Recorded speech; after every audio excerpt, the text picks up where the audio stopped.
All right. Looks like we are rolling. Hello, hello. How This we is doing? the second and rendition of the Boys of Summer Fantasy Baseball podcast. I am your co-host, Kyle Carbone, joined by my other co-host, my partner in crime, Eric Follman. Eric, how you doing today?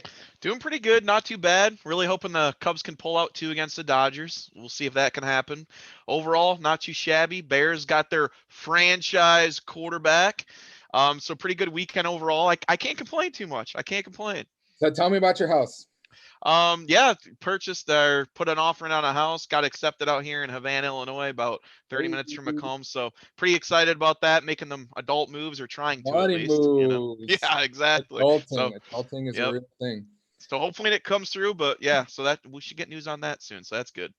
Yeah, it's kind of a weird time to be a Chicago sports fan. You know, Cubs are just disappointing as usual, but might maybe play well versus the Dodgers. Very I know, low right? expectations. I can't wait to see the Bears' hearts break once again when their franchise quarterback doesn't pan out for the nteenth time. And you guys might Uh, not have one. It's sounding like with what's going on there. I don't know. yeah, we don't talk about that.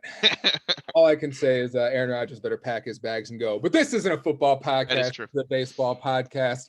So, what are your earliest returns? What are your early returns now that we are about a 1 month into the season? Can you believe it's week 5 already? I know it's pretty crazy. This season's flying by.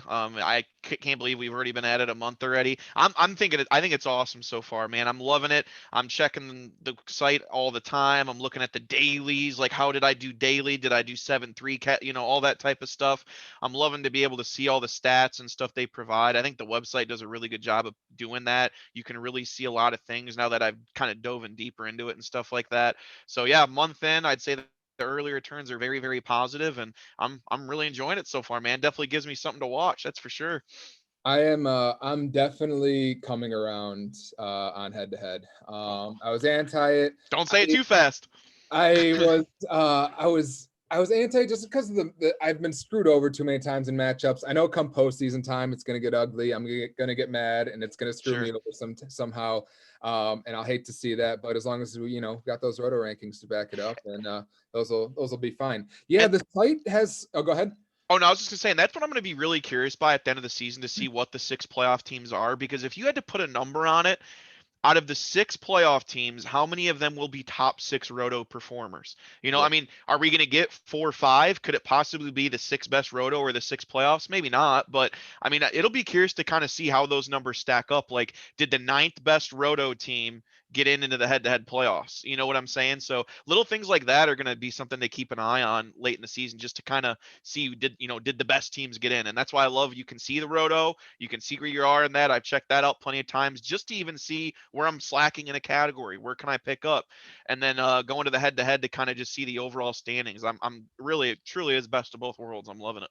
Yeah, absolutely. And we're seeing that early. One thing that really stood out to me in the standings was just a blah team from a blah owner, Mr. David Long, showing up in fifth. Now, Yeah. this is the power rankings based on the standings. So, in the overall wins, he is fifth in the league by standings. If we look for National versus American League, he would be in the AL. He's in second in his division.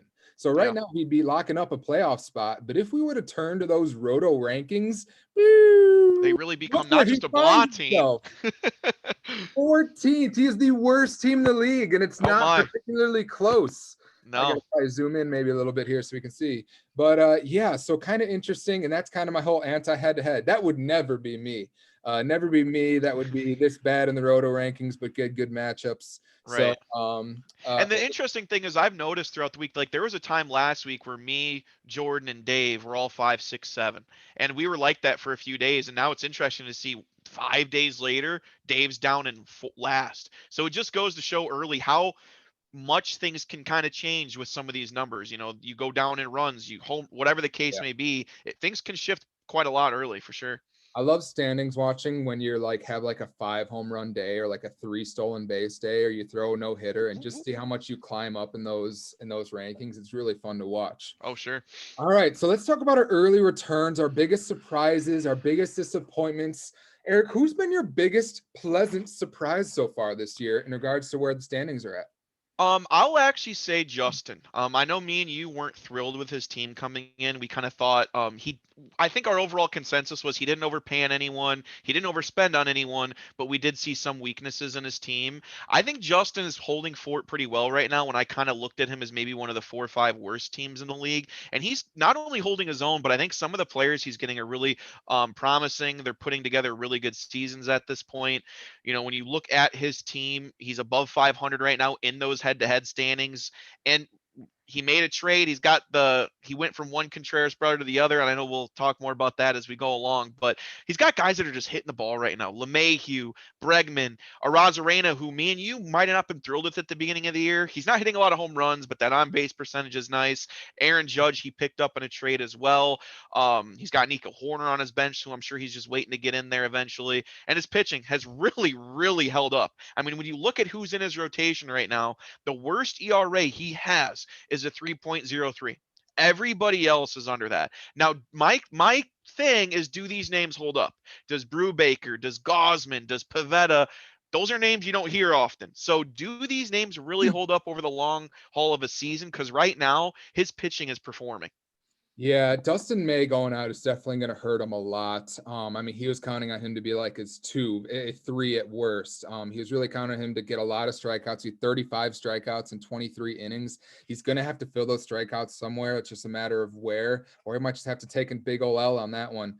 But yeah, he's got one of the best pitching staffs in the league. I believe he's second in ERA. He's second in wins. So his pitching is actually carrying him so far. And it's his offense, which has been kind of bringing the caboose behind. It's been kind of costing him, but he has bats. He's got a lot of guys that are off to just really slow starts. I mean, between Ozuna and Judge and Arozarena and LeMahieu, I mean, not a lot of home runs to go around. And he just made the trade for Francisco Lindor. So I think the offense is going to take some pretty big leaps once these guys get hot, especially if those Yankees guys get hot at the same time between LeMahieu and Judge, and they're just driving each other in, scoring runs. Bregman as well. Bregman's got off to a pretty good start, but I mean, outside of Haniger and Judge a little bit, I mean, most of his offensive players have gotten off to some pretty slow starts. So I expect some pretty good positive regression coming for just on the offensive end, but it is just a matter of will his pitching hold up?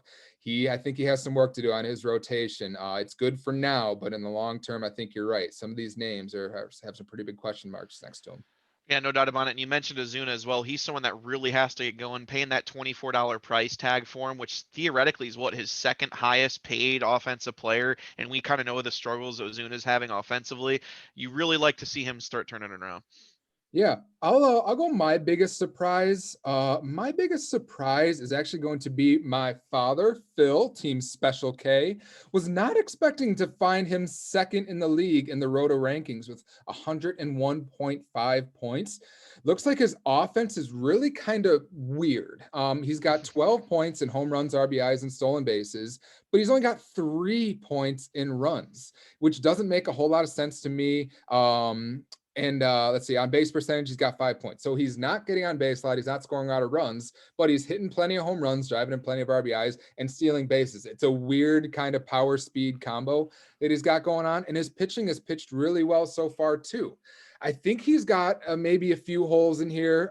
His offense looks good. I mean, the weakness is probably first base and shortstop, but those might be the two easiest positions to fill via waiver wire or via trade.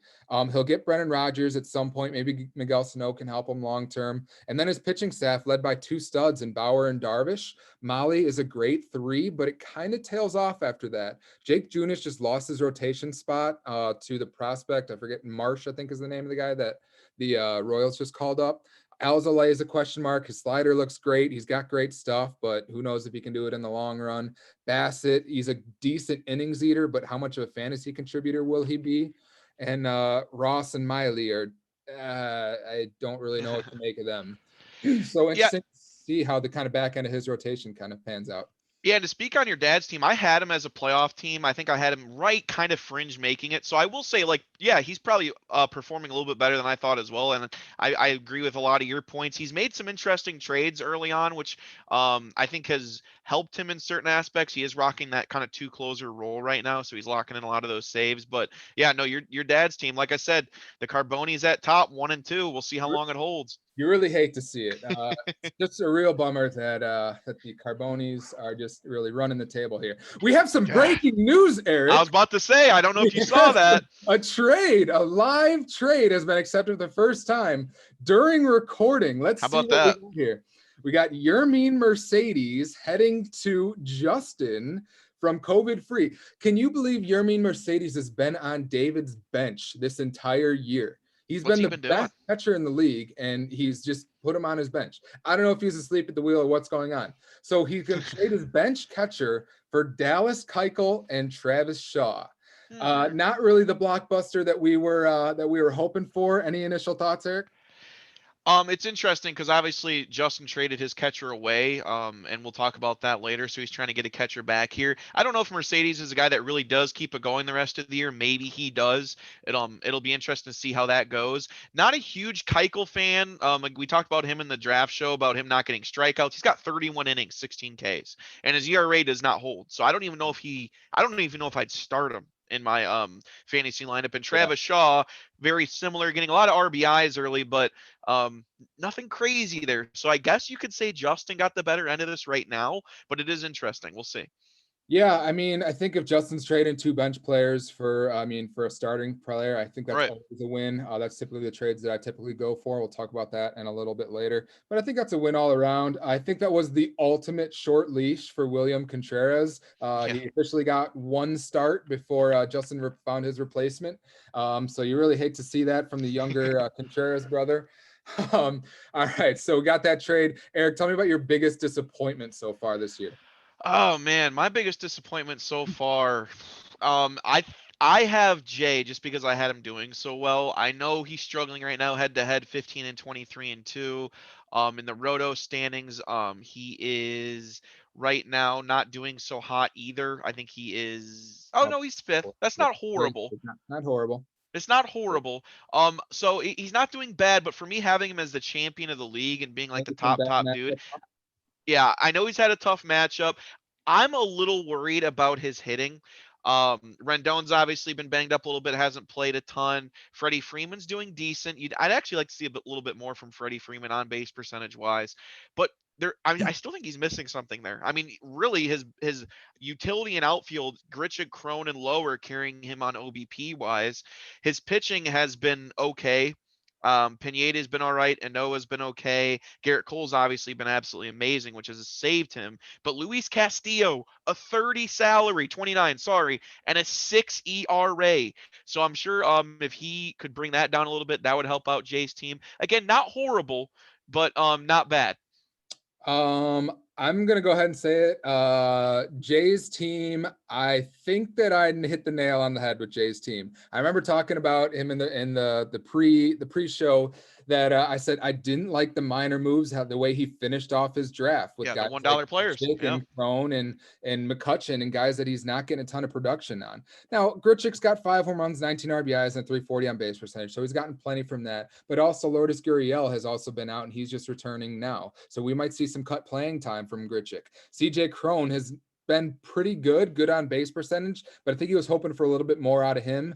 Nate Lowe has been a good pickup, 24 RBIs, but these are just guys that I don't expect to play to keep this up the rest of the year. Adolis Garcia, Austin Riley, just really streaky hitters. Jorge Blanco is like a one category contributor, and it's batting average, and this isn't even a batting average league. So he's got Yeah. 1 home run, 12 RBIs, and a 290 on base percentage. 2 stolen bases is decent, but yeah, I don't like a lot of his hitters. I think he's going to have weeks where he just doesn't get a whole lot of production from his hitters. And Yeah, then, and Luis Castillo has been a disappointment as well. Yeah, and one other thing to think about too is if he does try to make a trade for a pitcher, can he really afford to give up any of these hitters? That's kind of the really tough thing is I don't know if he could do that because okay, what do you trade hitting wise to get a pitcher? Do you have that replacement there? Like you said, does Gritchick, Cronin, Lowe really keep it going all year? I don't know about that one. So you might be right on Jay with a lot of his kind of bench and depth. We'll find out, but again, not horrible in the standings wise, but we'll kind of see as the months go along. Was I also right about Casey Mize or too early? Too early to tell. Oh, it's way too early. He's got a 5 5 ERA, ERA. 1.38 whip for He's fine. $10. He's young. Remember, yeah, he's fine. Don't worry about that guy. I don't know. I said I'm out on Casey Mize. $10 is an overpay. Yeah. So Jay's been a little bit of disappointment. Obviously, he's not getting quality out of Chris Paddock either. He's got some names here on his He pitching does, yeah. staff, but they're just not pitching well. I don't know. Maybe they'll turn it around. Maybe just not a good staff overall. He might need to trade some his pitching staff based on names and some of his hitters based on numbers. That might be something he might look to do. All right. So at this time, let's turn to our top waiver wire additions. And I'm going to go ahead and list out, I'm not going to list out every single player that's been claimed, but what I will do is I will take the top waiver wire pickups and I'm going to list those off right now. And why don't you tell me what are your biggest standouts? So All here right. are the ones I had from the top pickups. I got Adam Eaton from Justin early on, Carlos Rodon from Eddie, Cedric Mullins from Eddie, Jesus Aguilar from Bryce, Trevor Rogers, that you claimed, Jake McGee, who I claimed, Ian Kennedy, who I claimed, Yimi Garcia, a third guy I claimed, Waskari Noah, David had him, then Jay picked him up after David dropped him, Emmanuel Classe from Jay, Lou Trevino from me, Danny Duffy from Tyler, Colton Wong from Jay, Carson Kelly from Jordan, Alex Wood from me, and David Peralta from you. Tell me what your biggest waiver wire acquisition has been so far. I really like obviously like the Carlos Rodon one. I think he's been interesting so far this season. I was kind of surprised really that he wasn't um picked in the auction draft, looking back on it. But Carlos Rodon so far this season, obviously he's been amazing, 4-0 with a .72 ERA. He's really doing a lot of good things there.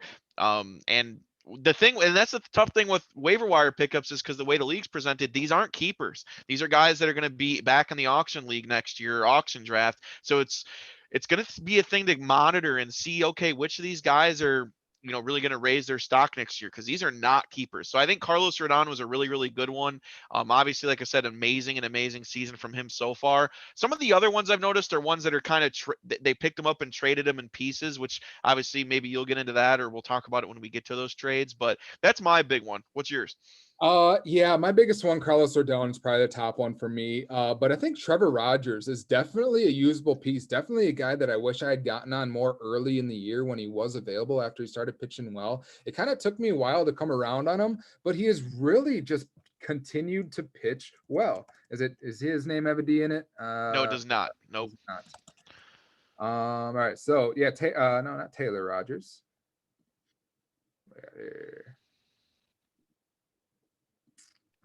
Trevor Rogers. There we go.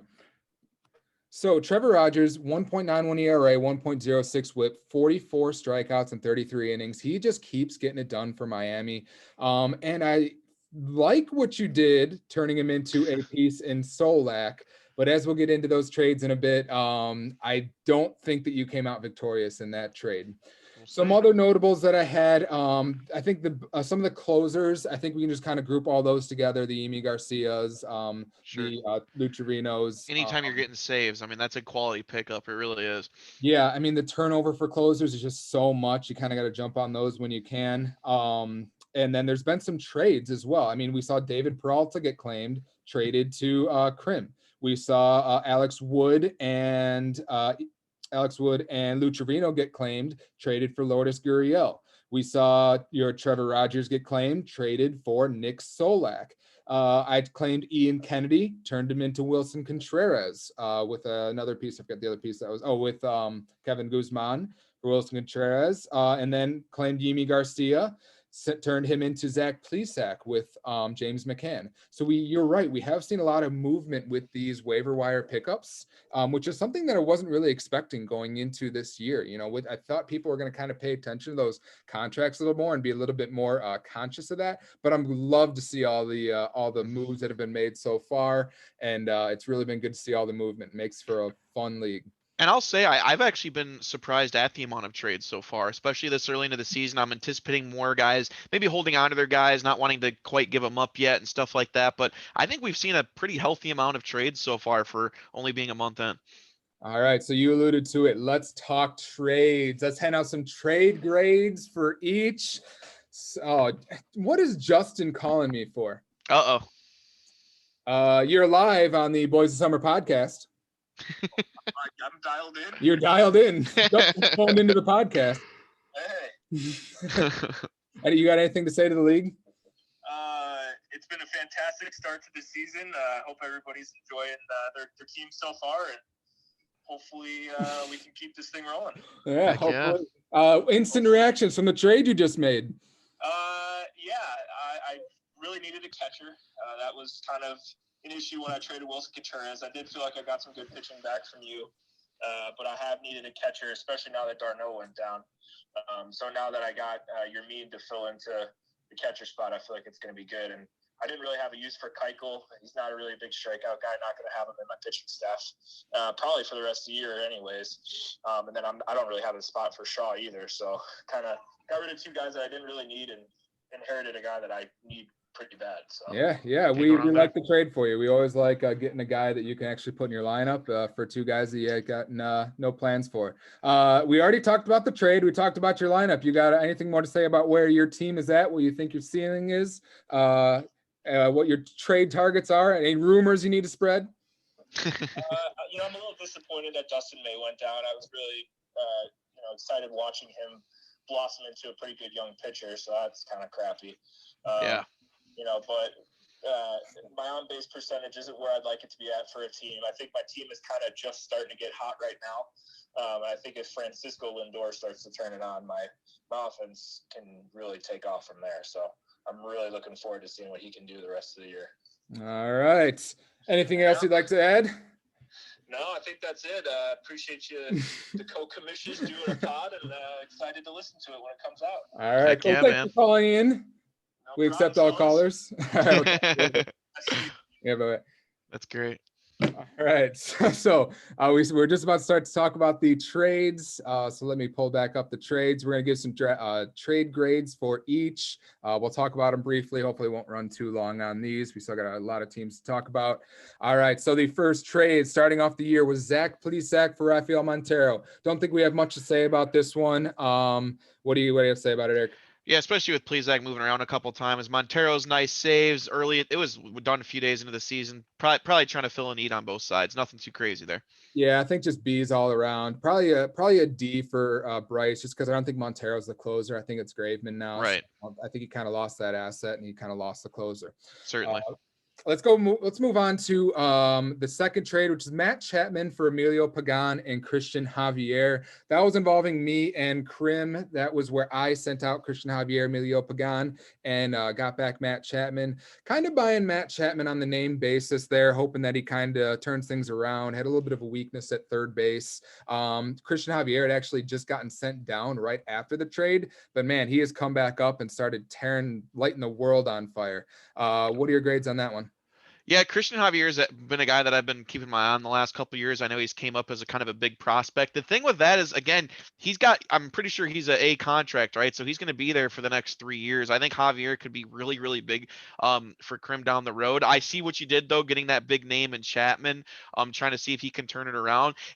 His average and stuff's been a little disappointing lately, and I'm curious if he can turn it around, because this could be a trade in a couple of years where if Javier really settles in that rotation spot, that could be really good for him. But I kind of gave a B for both sides because I think Krim really needed pitching, and you got the name in Chapman that could turn it around possibly as the season goes along.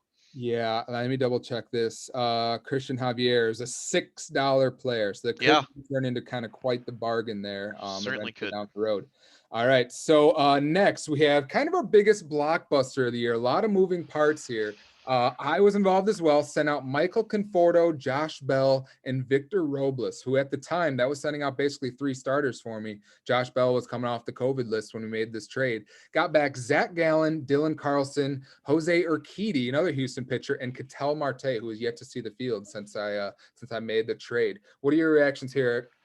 My initial thought was it was pretty even. I looked at that trade. I'm like, that doesn't seem too bad. Looks even on both sides. It was shocking, to be honest, when it happened. When I saw it come through, I'm like, wow, we're 9 days in, and we're moving some pretty big names here. I've always been a pretty big Conforto guy. I think he's got the bat, but he's not really showing it thus far this year. Josh Bell neither, and I was kind of big on him coming in. I know he was, like you said, on the list for a little bit. Robles, kind of the same thing as well. None of them are really having great seasons to this point. Well, on the other hand, I saw the big name in Marte. Again, hasn't played a lot this year, but should be back soon. You know me, as we went over the draft grade, I'm like, wow, Marte at that price was an absolute bargain. So I think he turns out well there. You traded one Houston pitcher, got another in Urquidy, and he's solid, not too bad. He's having a good season. Carlson, again, another young guy that you might be able to have for a few seasons now in that one. And obviously, Galen is a huge pickup. I'm a huge fan of him. I think he's going to be a really good pitcher for the Diamondbacks. And so far, so good in a return for him. So really, when you look at it right now, you have 4 guys that have contributed pretty well so far. Marte, obviously, not many at bats. So maybe we could say 3 against 3 guys that honestly haven't contributed at all, really. I mean, is that fair to say? Yeah, I think it is fair to say. I hate to say it, but I think I came out of this trade as a pretty big Yes. winner. I'm gonna give myself an A for it. I think Conforto, Bell, and Robles can be something, but man, Robles right now is unplayable. Josh Bell has not been producing, and Conforto has really underperformed. I don't think he's not Right. unplayable, but he's really underperformed. Zach Gallen was the big piece that I was targeting. I really needed a good starting pitcher too behind to be behind Jake DeGrom, and I just wasn't. I liked Alcantara, but I wasn't sure what his kind of longevity would be. So Zach Gallen, I feel like, can be my 2 going forward until Syndergaard gets back, rolling out Alcantara and Pablo Lopez. I feel really good about my rotation after that trade. Dylan Carlson, sneakily 14 RBIs, Yeah. 19 runs, and a pretty decent on base percentage. He's playable. Definitely. I think so. Yeah. All right, second blockbuster. We have Aaron Judge for Aroldis Chapman. I'll go ahead and dive in on this Sure. one. I think that closers, I've picked up like 6 closers off the waiver wire so far this year. And I guess I probably shouldn't say this out loud, that's kind of my little secret here, that I've kind of turned them into assets. I just think that closers are a little overpriced. Yes. I personally love this trade for Justin to get Aaron Judge. I think it's not hard to replace closers if you can kind of win the race to the waiver wire or kind of pay attention. But I guess if you're not as kind of involved, you're not paying attention to some of the bullpens, then I guess you're getting a top closer in Chapman. You like it for an underperforming Aaron Judge. But we've already seen Aaron Judge has got 7 home runs now, 18 RBIs. His on base percentage will be tops in the league. So I really like this trade for Justin. I really like what it opens up for his offense if he can stay healthy. Yeah, I come away with almost the exact same thoughts as you. I've said it before and I'll say it again. I know I haven't been doing this roto stuff and fantasy baseball all that long, but closers are just overvalued. They are. How many innings has Chapman pitched on the year? Throw that up real quick again. I mean, he's 10 innings. And yes, he has 24 strikeouts. Yes, he has 6 saves. No, he hasn't hurt you ERA wise. Now throw up Judge's numbers. And when you throw up Judge's numbers and you get 7 home runs, 18 RBIs, 12 runs, a decent average, and an OBP like that, I mean, obviously we're not counting average, but we're seeing that OBP at 383. How many categories is Judge helping you in almost every day of the week? And how many categories is Chapman helping you in? The dude has 10 innings on the season. Mm-hmm. So people need to stop. I know Kyle's already saying, like, dang it, but you kind of already blew your secret a little bit. People need to stop trading so much for closers. They got to stop doing it because they don't help enough in categories. And sometimes it gets to a point, and I know Roto, you want to at least have a closer in there somewhat. But if it came to a pure head-to-head perspective, I don't know if it would be a smart play to even play a closer. I really don't know if it would be because yes, in certain aspects, a closer can be dominant. There's those closers out there that'll get you 100 Ks, but it's just, I don't know, unless you have an elite closer, I just don't see it happening. And I think if you can get Judge for Chapman every day of the week. Yeah, I think the biggest concern there was just the injury concern for Judge. I think that's why my dad was in a little bit of a rush to get rid of him, kind of trade him while he was Right. healthy before he, tears something else in his legs or whatever else it is, whatever Yeah. else he does. He's just kind of a giant human being, and he just has not been durable throughout his career. I wouldn't go as far as you would go and say that closers are not valuable. I think that closers are very valuable because I think one or two closers can determine an entire category, unlike any other categories, maybe aside from stolen bases. But really the only outlier there is Mondesi. So, I mean, I do think they have the value. They help you in ERA, they help you in WHIP, and they help you in saves, obviously. So they help you in those three categories. I just think that they're easier to find, that you don't need to give up top 20, top 30 MLB players for just a closer. I think they're Right. great trade pieces, especially for people that don't really pay attention that well to the bullpens as close as some league members do. Not pointing any fingers, but so, I know Peter's another one as well who likes to race the waiver wire and pick up he already picked up Familia yesterday once he saw that Diaz blow the save. So I think that they're easy to replace if you're paying attention. But if you're one of those more casual, you check your team once or twice a week, then maybe you do need to trade for some of those closers. But giving up pieces like that might not be the wisest thing to do. All right, we got Solak for Rogers. I'll take the lead on this one. Overall, I first look at this trade, and I'm like, wow, Eric just lost this trade big time. Trevor Rogers has been so good. Eric gets an F. But if you look closely, Nick Solak, 7 home runs, 15 RBIs, 19 runs scored, and a 289 average, which comes out to a 367 on base percentage. He has been a solid player. 2 stolen bases, too, is nothing to sneeze at. I know you love his multi-position eligibility. Oh, yeah. Well, that's a big thing for you. So you got a very good player in return for your Trevor Rogers. Tell me about your pitching staff and why you felt good about the trade. I kind of mentioned it to you around the show after the draft that I had a lot of names pitching wise, but a lot of them were kind of injured or not ready to go right away. Trevor Rogers is honestly one of those guys I kind of just picked up and said, hey, he had a good couple starts. Let me pick him up, see what he can do. And he turned into obviously something great, and he's been great for Dave. But I have so much pitching right now, and I know not everyone's been great, but I have enough pitching names where I'm like, you know what, I need a bat. Not only do I need a bat, I need a couple steals. That was at a point in the season where I think I went the first 15 days without a steal or something. It was nuts. But I really like Solak and what he can do. And also another thing to note is one's a C contract, one's an A contract. I can keep Solak for the next 3 years. Rogers might go for a big price on the auction league next year if he keeps it up. Yeah, no doubt. It's always good to kind of get those keeper values, especially those of us that are looking more towards next year. Me, I'm just all in. I'll take whatever the best player I get. I'll worry about next year when I'll worry about There next. you go. And it's a win it. All right, next we got a little bit of a smaller trade. Wilson Contreras heading my way, Ian Kennedy and Kevin Guzman heading Justin's way. What are your grades here? What do you give this trade for each squad? Let's see where I worked out really great for Justin, I think. He got some pitching back, like I said, especially when you factor in today's trade where he got a catcher back as well. He gave a catcher for 2 arms that have actually been doing pretty decent to this point.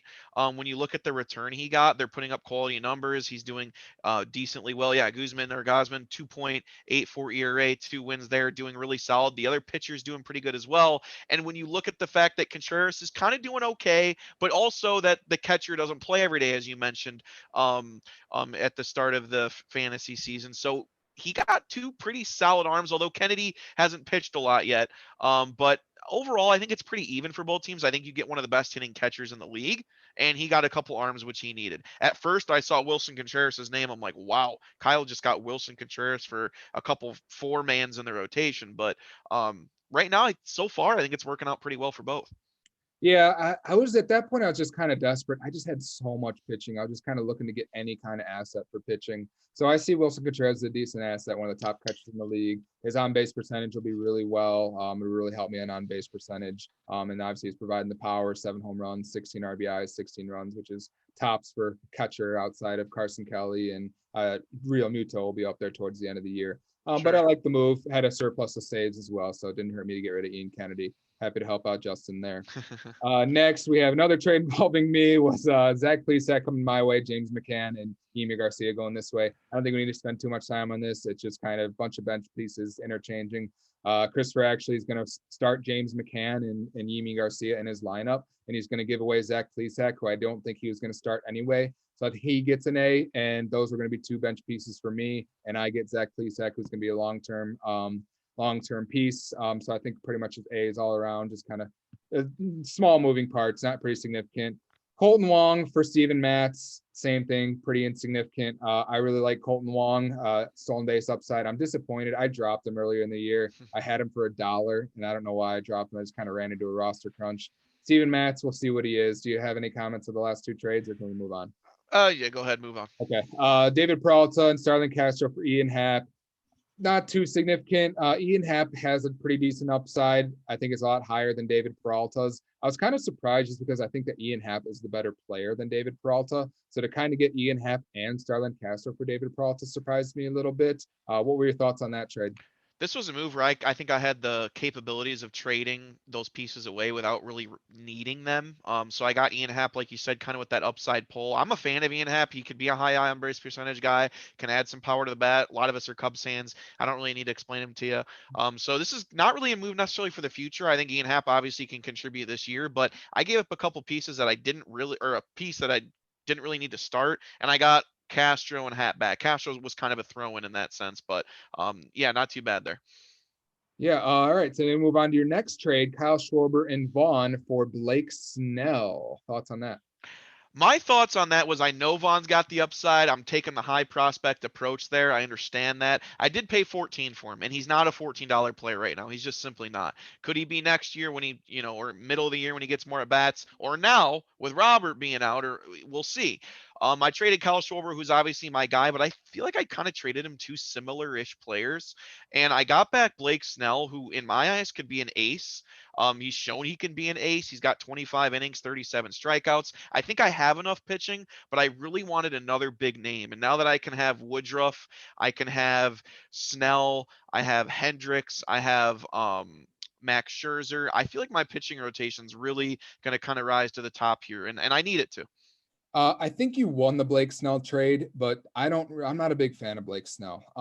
With Blake Snell, I mean, the strikeouts are there, but the ERA and the whip aren't what you would expect from an ex-Cy Young player. And he's not going to pitch past the 6th inning. He hasn't done it in his last 20 starts. Go look at his game logs. I don't know if I can pull up his game logs from previous years or not, but he just doesn't go past the 6th inning. 5, 5.1, 6.2, 5, 4.2. He will not get you past the 6th inning. He's not going to get you those quality starts. So he has to win those games. He's going to give you the strikeouts, but if the ERA and the whip are not elite and he's not going past the 6th inning, then he's not going to be an ace for you that you might expect him to be. But I still like the value you got there. I think you gave up some kind of minimal parts for Blake Snell. Like the move, but I don't think the upside is there. Got to get his stamina up on the show after like 60 pitches. It's like yellow stamina. I'm like, what the hell?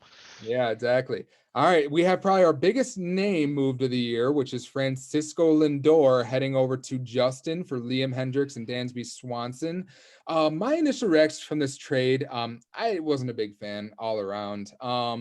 I think that Justin didn't really need the offense. I think he just kind of wasn't passing up on the name Lindor. We'll see if he can turn things around. I didn't think that shortstop was really a need for Justin either. He's getting Dolis, who I'm not certain is going to be the closer by next week for Toronto. I don't think they're really going to commit to one guy. So he's going to leave himself a hole at closer. And for Christopher, I mean, we're talking about a top 10, top 20 player in Francisco Lindor. I know he wasn't playing like it, but to get back, like we talked about, a closer and then like a backup shortstop and Dansby Swanson, not a big fan. What do you think? Yeah, I'm actually very much in favor of this trade for Justin. I think he gave up our DM, sorry, Chris, right? Yeah. Sorry. Yeah, Chris gave up way too much. I don't want to say he just gave up too soon on Lindor. We're a Yeah. month into the season, and I know some people are thinking about this year, but I mean, this is a guy you could keep for 3 years. He's 27 years old. You got him at a decent price, and you gave up on him a month into the season. That was too fast for me, and I already did my spiel on closers. I know Hendricks is good, hasn't been great so far. Dansby Swanson has had a couple spurts where he looks like he's going to be solid, then comes back down to earth. I mean, let's not, you know, pretend he's going to be something different here in year 6 or 7 now. I think Justin, honestly, I really actually love this trade for him because I don't think he necessarily gave up a ton. Yeah, he gave up some saves here and there, but he got a guy in Lindor who could be a super big superstar bat for him the rest of the season, 2 years from now, whatever the case may be. And I personally love this trade for Justin. I Yeah, think Lindor could turn it around and really, really do well for him. he's turned 2 closers into Aaron Judge and Francisco Lindor. If we That's what I'm talked about saying. that before the season started, Jesus Christ, we'd It's be crazy. praising him. We'd be kissing his feet, asking how he did it. All right. So yeah, like the trade of Justin. Justin's got some really high upside offense with some of these names now. And if it doesn't pan out, these guys are Francisco Lindor is not losing his trade value. His trade value isn't going to be any lower than what he got for him. That was an all-time buy low. His trade value will only go up. I like it for him. I think that I know Christopher. I talked to him about it. He said he drafted him basically as trade bait. He has shortstop that he likes. I forget who was starting shortstop. Bo Bichette. So he didn't need Lindor. He kind of just traded him just to make a trade or drafted him just to make a trade. So he was just kind of okay with the return. I just think that there are much better offers out there. But I actually talked to my father this afternoon. He loved the trade for Chris's side, getting back a quality closer and or getting back quality closer in Hendricks and Swanson, who's a decent piece, some home run, stolen base upside. So I don't know. I guess we'll have to keep an eye on that one, see how that one pans out. Kepler for McKenzie, pretty insignificant. Kepler's going to start in my lineup. McKenzie's going to be a long-term piece. Charlie Morton, Andrew Heaney for Profar, and Kwang Young Kim. I don't think Bryce realizes this yet, but I think Bryce just got a steal in it. What do you think? You think Bryce got a steal? Yeah. We'll see, because I don't know. I mean, Haney and Morton have not done too bad. Haven't done very good so far. Haney with like a 5 ERA, Morton doing the same thing here. Profar has not been good in his career. I mean, he's a very low OBP guy. The last couple seasons has been a bit better ever since he went to San Diego. And he's got 5 steals, and I wonder if that was what Krim was really trying to kind of zone in on here.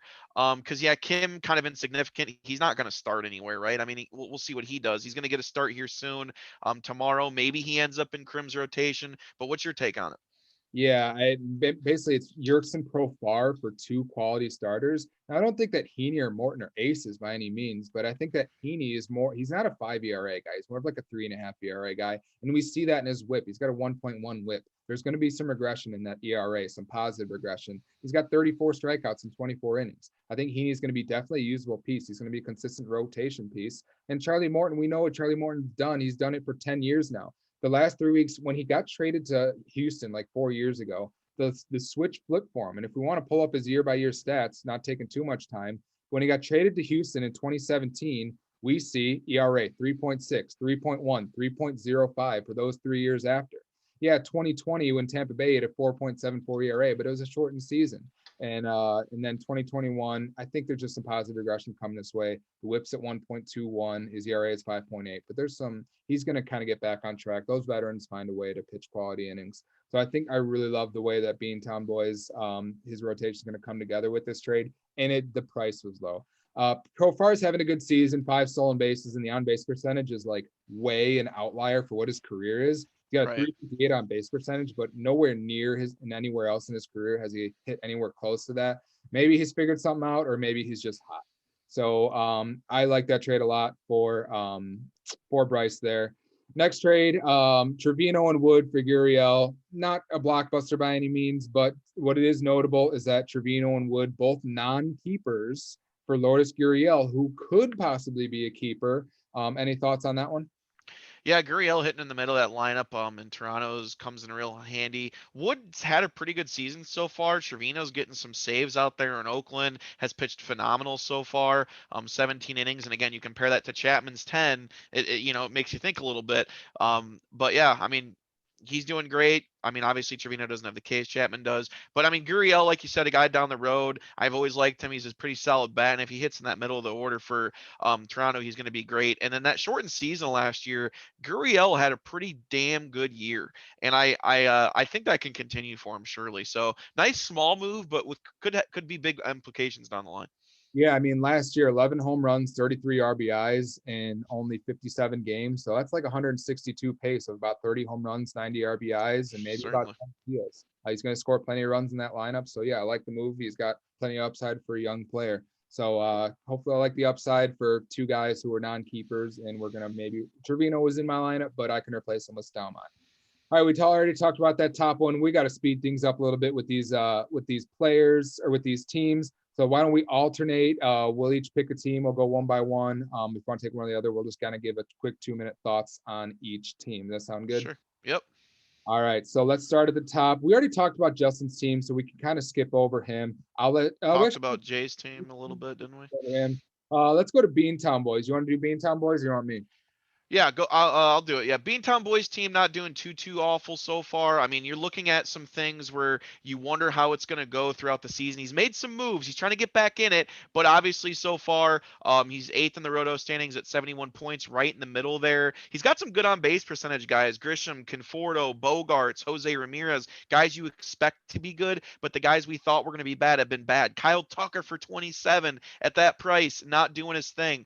And the other end, his pitching rotation been very up and down. He did get Morton and Haney, threw them in there. Dane Dunning got off to a great start. Don't think it continues. I really worry about that rotation because I do not see one name in that rotation that's a number 1 or maybe even a number 2. So I think he's kind of treading water right now, but he's got some bats. Maybe he can trade them. We'll see. But I wonder if he's kind of doing as good as he can right now. I don't know if he can get much better than this.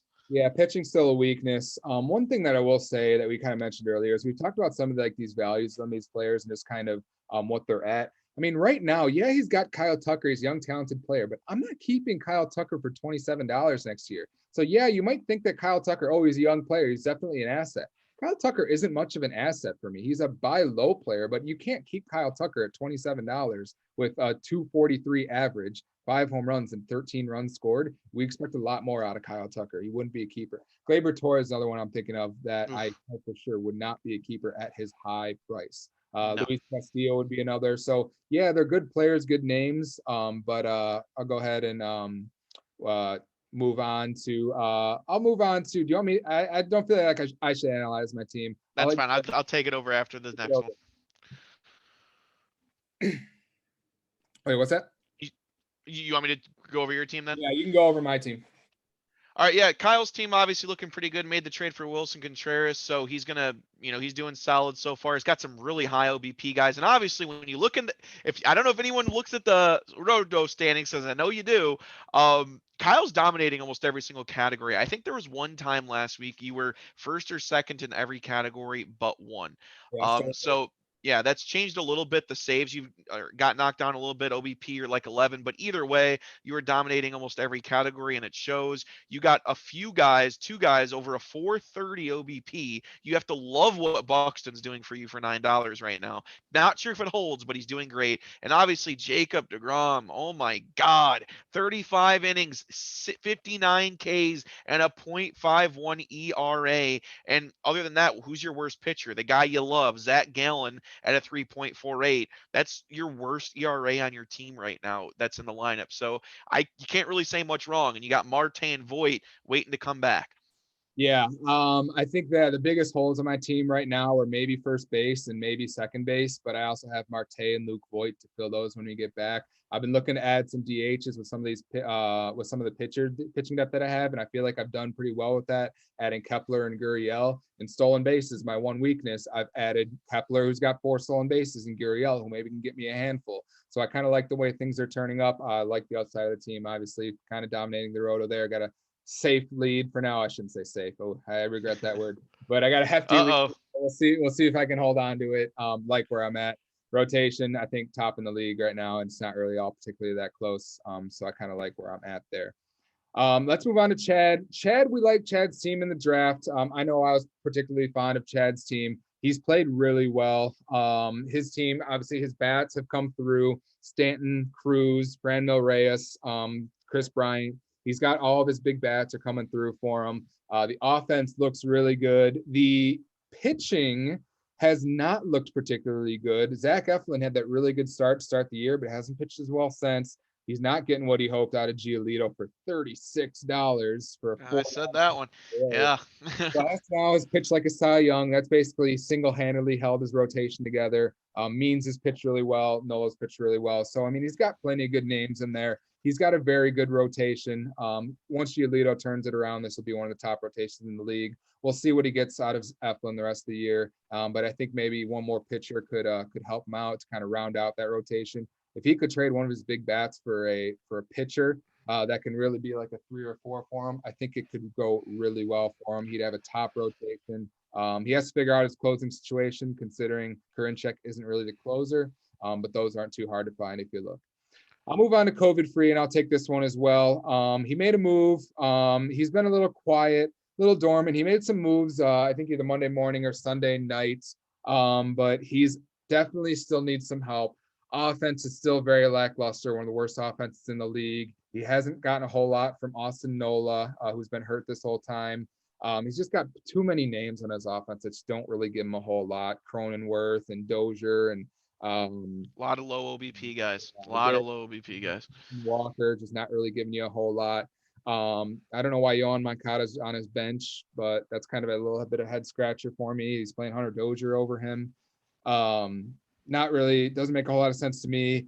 Hoping that I can get Jazz Chisholm from him, send him some trades, but haven't really. He doesn't want to fill out his whole rotation here. He just leaves his spot.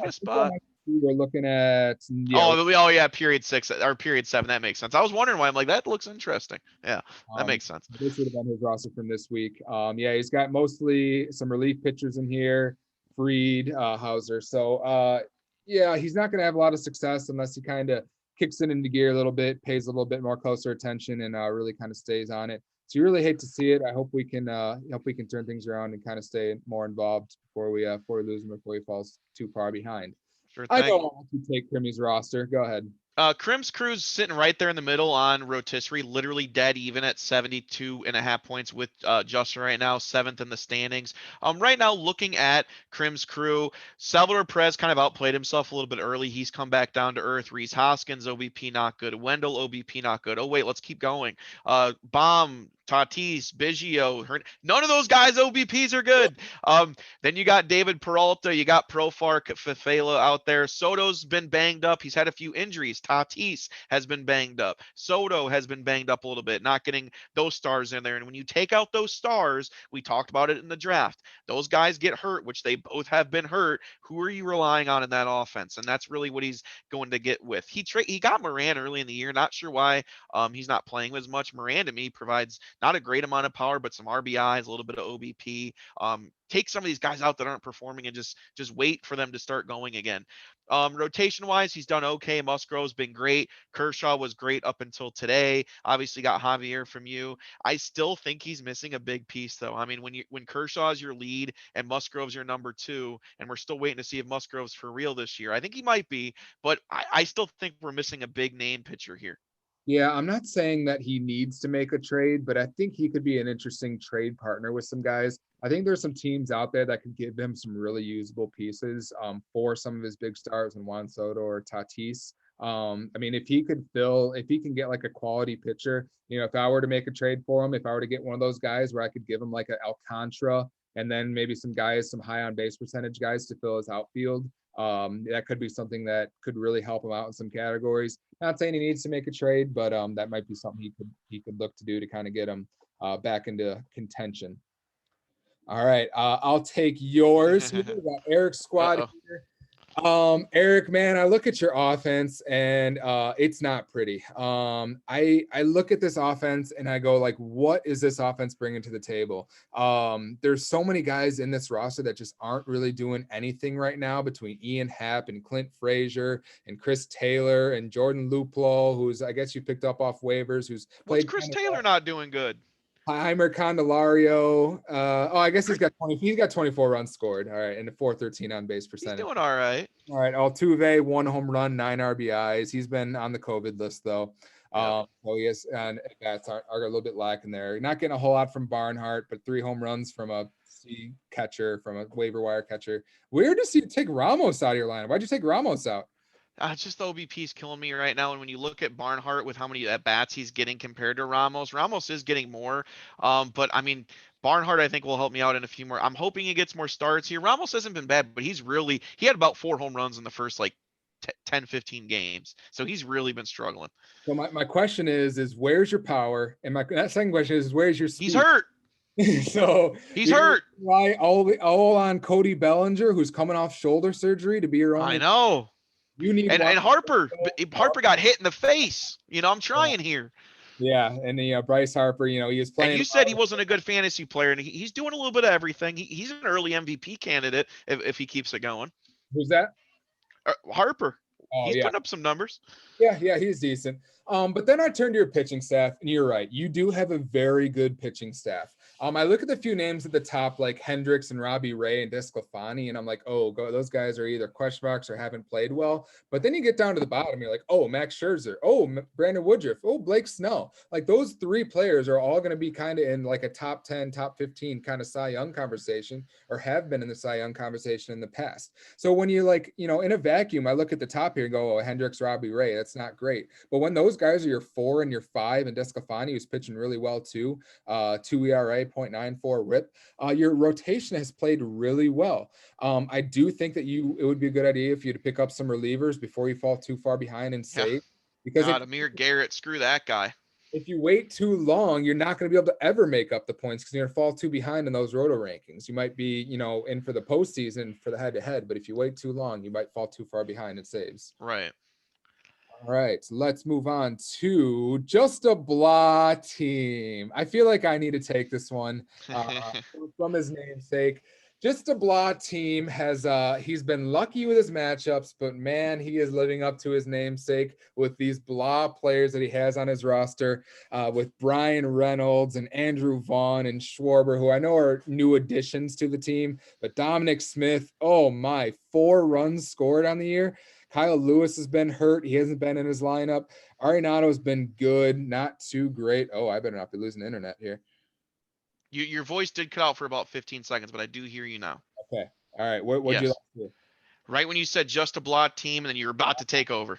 I'll have to repeat that then. All right. Looks like we're still here. All right. So just a blot team, living up to his namesake here. I'm looking at some of these guys, and they're just the blah team is living up to his blah nature. Guys like Urias and Rizzo and Dominic Smith and Brian Reynolds and some of these guys, even Arenado, they're playing good. They're not playing great. And I know he just added Vaughn and Schwarber, who have not done really anything this year. So it kind of contributes to that. Losing Luis Robert really hurts him. I know Cabrian Hayes has been out. He had kind of high expectations for Cabrian Hayes. Pitching staff, nothing to write home about. Jose Barrios has been decent. Madison Bumgarner's been hot garbage. Kyle Gibson's been good, but he's not going to keep it up. I don't have a whole lot of faith there. Sonny Gray has been awful. 1.7 WHIP. Dear Lord. Craig Kimbrell's been good. Trevor Rogers has been a huge boost to his rotation, but it's still only getting him to about an average rotation. I don't see David being there in contention at the end of the year. Do you have anything to add there? No, not really. Pretty blah. Gotta love it. All right, let's go to Eddie. All right, Eddie's team. I mean, we could probably go through this one really quick. We said it was the worst team coming in, and right now I don't see that being much different. His rotation's kind of held a little bit with Kluber, who's been fantastic. What a gamble right now for $8. Carlos Rodon obviously has been great for him as well. But obviously, he's got Kopech in there, who's not giving him saves, not starting. Kind of interesting there. Bundy, Greinke have been okay, not great. Greinke's doing okay on strikeouts, but really still not great there. And hitting wise, oh man, he's got no power. His leading power guy is Joey Votto. That's not a good thing in 2021. And you got a decent. He's got decent OBP guys outside of Votto, who's supposed to be a decent OBP guy. David Fletcher not bringing it to him. But other than that, his lineup is not good. We said at the beginning of the year, Trevor Story's doing okay. Will Myers is holding his own. But really, I don't see much promise for this team still. Not much has changed in the month that has passed. This is definitely going to be a team to keep an eye on because he has pieces that don't look to be pieces for next year, but might have some value come trades or come the trade deadline. And guys like Carlos Rodon, who can't be kept next year, and guys like Cedric Mullins, who can't be kept next year. These might be guys that could swing some playoff rosters. And if Eddie's looking to kind of unload to kind of plan for next year, plan for the future, could be some guys on the move. Even Trevor Story. I don't know if Trevor Story's a keeper at $36 next year if he keeps playing the way that he's playing this year. Playing good, but I don't know if he's playing up to a $36 level. So we'll see on that.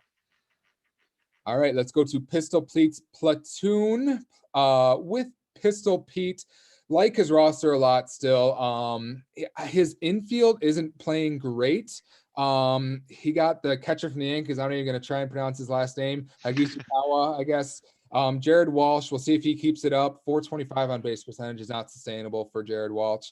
Gavin Lux has really kind of not played well at all. Machado, don't like him, never have, never will. Enrique Hernandez, I think he has a few holes here. And he doesn't have the bench pieces because of all of his prospects that he's stashing. And I don't expect really any of these prospects to be up this year. So, I mean, he's going to have to find some ways to kind of get some more quality pieces in, especially now that he's losing Yelich now.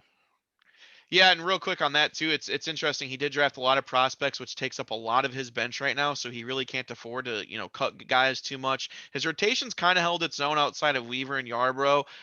Flaherty's done well, Cease has done well. Obviously, Corbin Burns has been fantastic. But yeah, offensively, a lot of guys that are underperforming. Correa is still kind of underperforming. I don't know how Manny Machado's got 5 steals. Let me just throw that out there. That guy's never really ever stolen bases. I don't think his speed on the show is even 50, and this dude's stealing bases like it's nothing. But maybe that's for another time, because I think he had I don't know if he's hit 10 in a few years, but I don't know. It's I don't know where these steals come from Manny Machado, but that's my little rant. Yeah, pitching staff looks good, but he's got some questions at the back end of his rotation.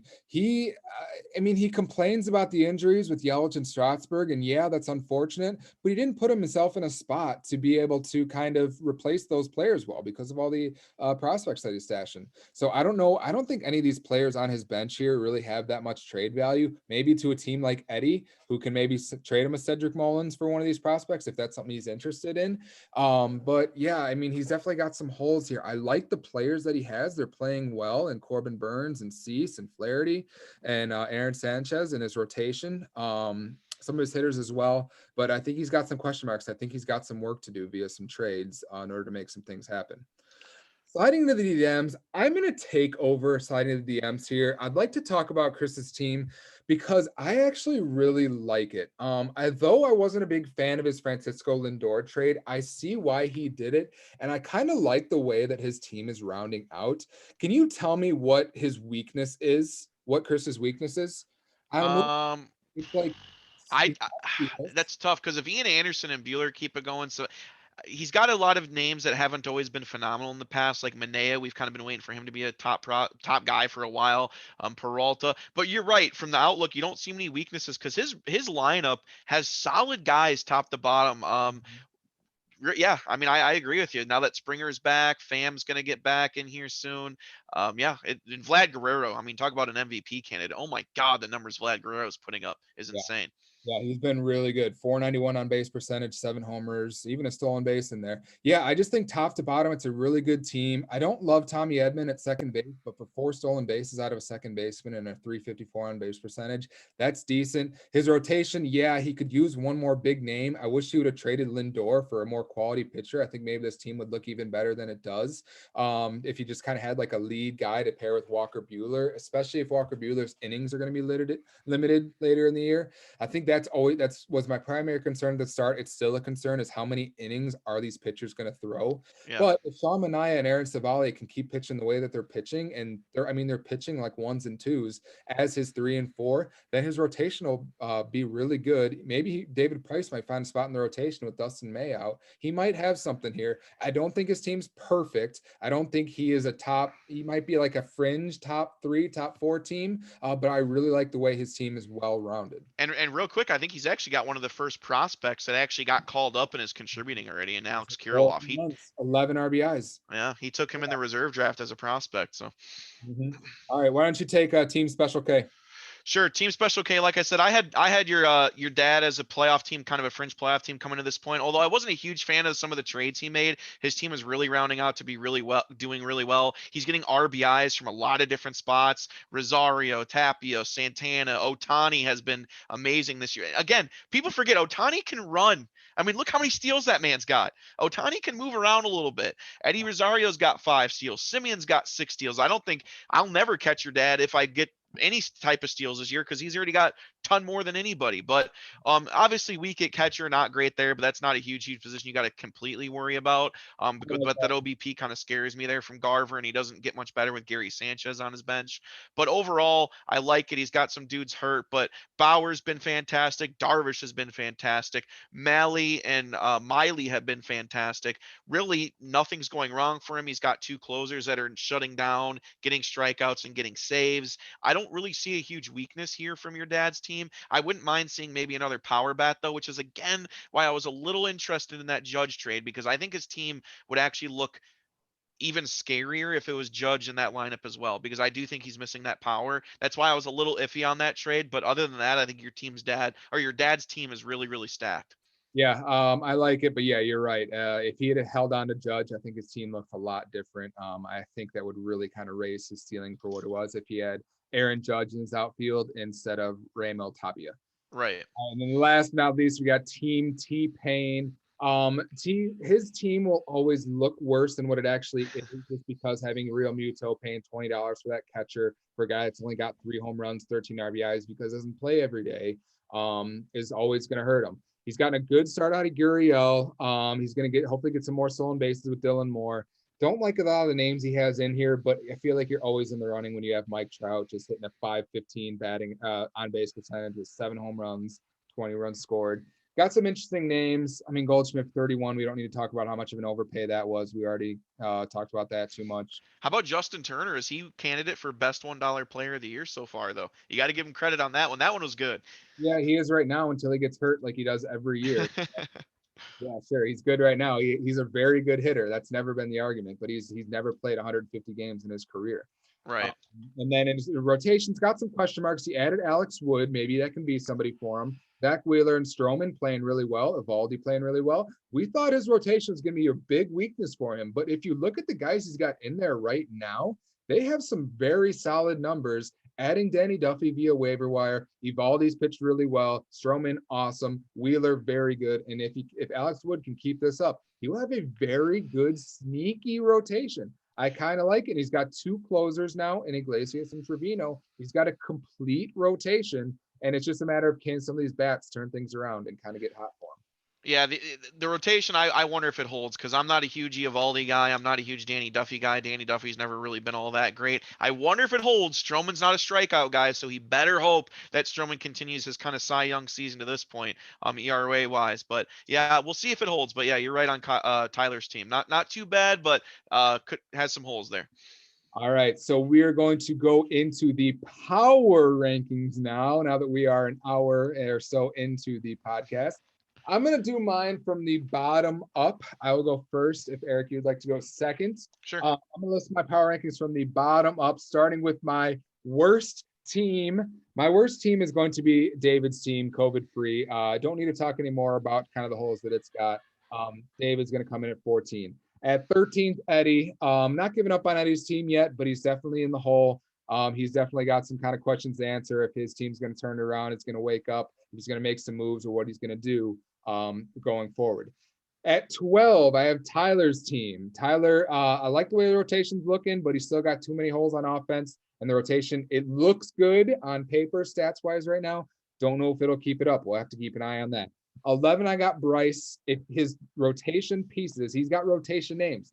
Him and Tyler's rotations are like polar opposites. Bryce has got the names. Tyler's got the numbers. So we'll see kind of how that kind of shakes out over the next couple of weeks. But Bryce has some names on offense, not playing particularly well outside on base percentage. Jordan's coming in at 10 for me. Jordan just has guys. I'm sorry, Jordan. I just don't really like a lot of the guys who are on your team, especially the guys like Kevin Biggio or a lot of your pitchers. Trading for Profar is another guy that I just was never been a fan of. Trading away Charlie Morton and Heaney, who I liked, were some of the few players I liked on your squad. Not a big fan of yours, but you're in about 5th in the Roto rankings. So I won't give you too much disrespect. I'm just he's dropped. Wait, where are we at here? 7th. Yeah, he's 7th. Tied for 6th, I guess you could call it. Yeah, in the Roto rankings. So that's kind of where we're at there. Coming in at 9th, I'm going to go Jay. It's been a pretty big disappointment this year. We'll see if his big names that have now shown up this year, like Castillo and company, can show up. Number 8, I got Justin. Offense is looking really good if it can get it turned around. pitching staff, especially with Dustin May going down, has some question marks. He's going to have to fill some spots in his rotation. We'll see how he does it. David Long, I just have to have you in at 7 because you're just going to be my honorable 7th best team for the rest of the year, because there's no more blah spot in my power rankings than at the number 7 spot, where you're just going to be outside the playoffs looking Gotta in. love it. You're sitting there looking good in the regular rankings, but horse crap in the roto rankings. So we'll see how that, if your luck continues.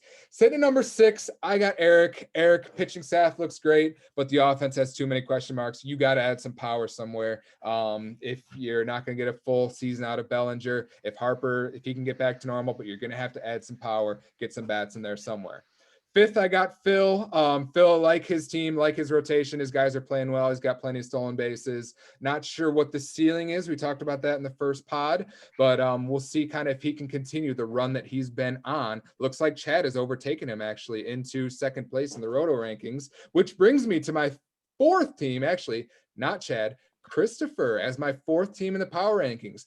Might surprise some people because he's sitting down there 11th in the roto rankings. I'm just looking at what his team is right now and what it will be going forward. I like his team. I like how well-rounded it is. And I think he kind of turns things around. He's got some big matchups going forward.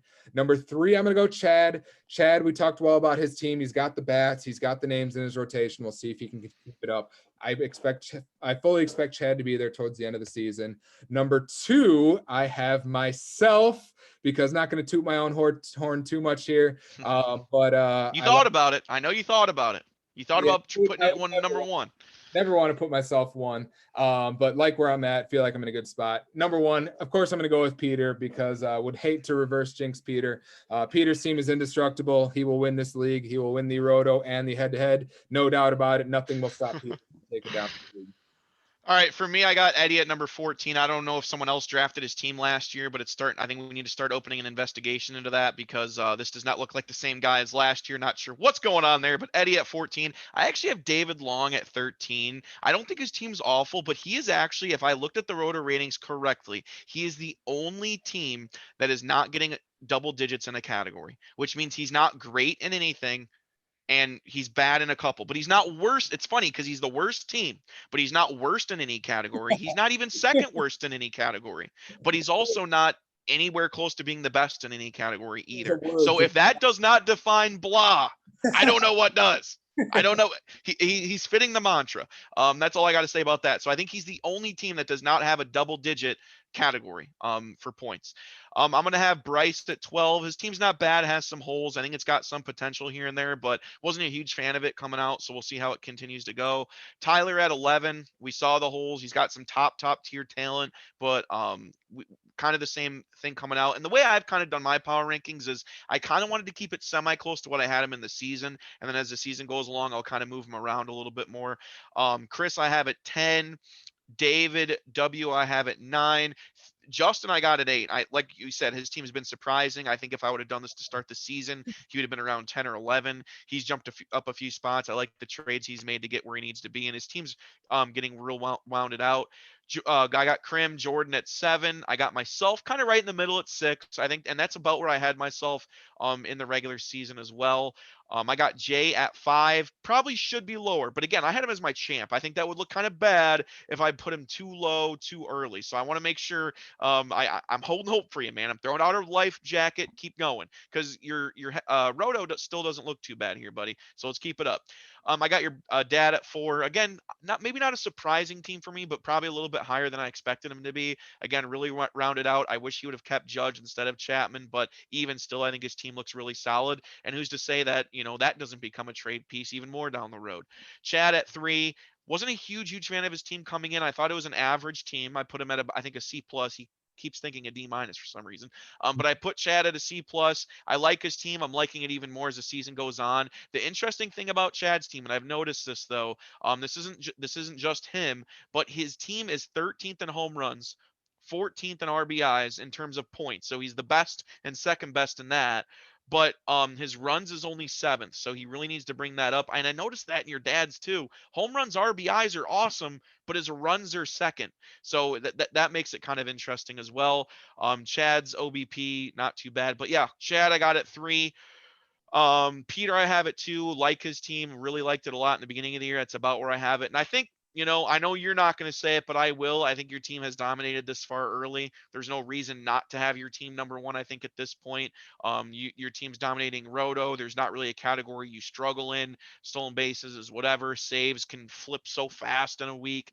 Yeah, no reason not to have your team first right now. So, Kyle, doing good so far. We'll see if it holds up. Yeah, we'll see if you're smiling at the end of the year. We'll see. It's going good so far.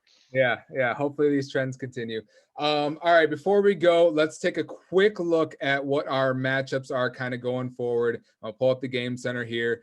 This week, I have our biggest matchup as Chris versus Peter. I just am really excited to see where Chris's team kind of goes. I'm intrigued by what it is. Looks like it is off. Let's see, doing the weekly. They're 4-4 right now. So I'm interested to see kind of what's going to happen with this matchup. Feel free to stop me at any point. I'm going to kind of roll through these. Next week, the biggest matchup I'm looking at is me versus Jay. Now, with this week, I'm not saying that we're the top two teams, but I think if Jay were to kind of knock me down a peg, maybe take 7 or 8 categories for me, it'll really level the playing field on what these standings will look like, on what the actual head-to-head standings will look like. So I think it's definitely something to look out for. But if I kind of take down Jay, then it's kind of be start to run away with it maybe a little bit. But if he can kind of do some damage, then we'll look to see kind of leveling the playing field a little bit. Week 7, I have Tyler versus Eddie. With week 7, I think that's going to be the loser leaves town matchup. Week 7 might be if one of those teams can kind of dominate that week and kind of put the other one in the hole. You kind of got the friend rivalry there, but I think it also might be whoever loses that matchup might have to start the fire sale early. I'll say Chad versus Chris. I think that's an interesting one. We'll see if his team, can kind of come up, get going. You like it a lot. I like a lot. Vlad Guerrero, Bichette going against Chad's team, who's kind of been a powerhouse so far. We'll see maybe if your prediction holds true. If he can compete against those top teams, that could be a matchup to watch out for. Yeah, and then last, we'll do week 8. I don't know if we'll do a pod before then. Maybe we'll see. But week 8, we got me versus my dad. So we got a little bit of rivalry there, but also our top 2 roto teams kind of going at it there. So some things could change in that matchup. And we also have Eric versus Peter in the same week. Yeah. Last, if I'm not mistaken, I'm pretty sure the last 3 fantasy football trophies have come from that matchup. If I'm not mistaken. I don't know if that's confirmed. Yeah, I'm pretty sure it's confirmed. We don't talk about football on this podcast. All right. So, Eric, any closing remarks? Any more trash you want to talk, or anything else that we missed so far? Not that I can see. I think we did a pretty good job rounding everything out. Again, I'm really curious to see how the roto standings will look month after month, to see how much they do change, how much kind of some categories settle in a little bit. There's still a lot of movement here early. With the games not, we're what, a third of the way, 1/6 of the way through the regular season at this point. So still a long, long ways to go. I do like the healthy trades coming in. That's great, but I do caution guys. I'm a big believer in don't give up on guys too early. Baseball is a sport with it. You're going to have ups and you're going to have downs, and the good players balance out. That's why I brought the Lindor thing up. That's why I brought other things up. It's too early in the season to give up on your stars. I'm not saying don't try to make your team better, but don't sell them for scraps on the dollar. Don't do it. Yep. Unless it's to me. Yeah, that's me. Always buy low, sell high, right? Yes. Eric, it's been a pleasure. Good luck with everything on your house. Hope things all work out for you. And we'll get this thing uploaded as quick as we can. All right, sounds good. See you next time.